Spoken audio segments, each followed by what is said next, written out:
আসসালামু আলাইকুম প্রিয় কলিজার বন্ধুগণ।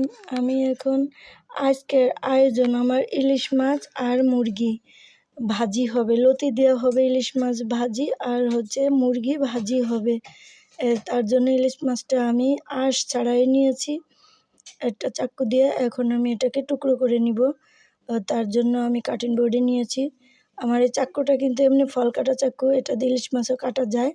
তো দেখেন আমি করাত দিয়ে কাটার মতো সুন্দর করে টুকরো করে নিয়ে এলাম। ইলিশ মাছটা খুব টাটকা সতেজ, দেখেন রক্তগুলো কত লাল, কত সুন্দর। আমাদের ইলিশ মাছ বেশি খাওয়া হয়, ইলিশ মাছের মুরগি প্রত্যেক দিন ইলিশ মাছের মুরগি খাওয়া হয়।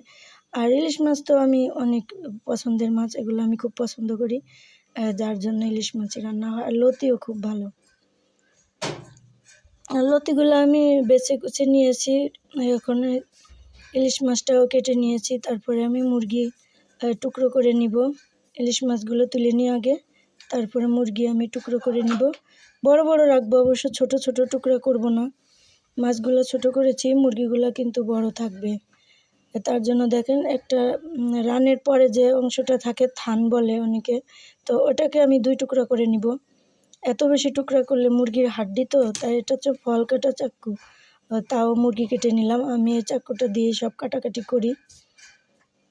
তো দেখেন মুরগি আমি টুকরো করে নিয়েছি। একটাকে 2 টুকরো করব, মোট 4 টুকরা হয়ে যাবে। এগুলা হলেই চলবে, এর থেকে বেশি আর লাগে না। মুরগিতে জাস্ট 2-1 টুকরা আলু দিতে পারি, আবার নাও দিতে পারি। আর লতি দিয়ে আর ইলিশ মাছ দিয়ে রান্না করব। এটা আমার আজকের আয়োজন। তারপরে আপনারা কেমন আছেন?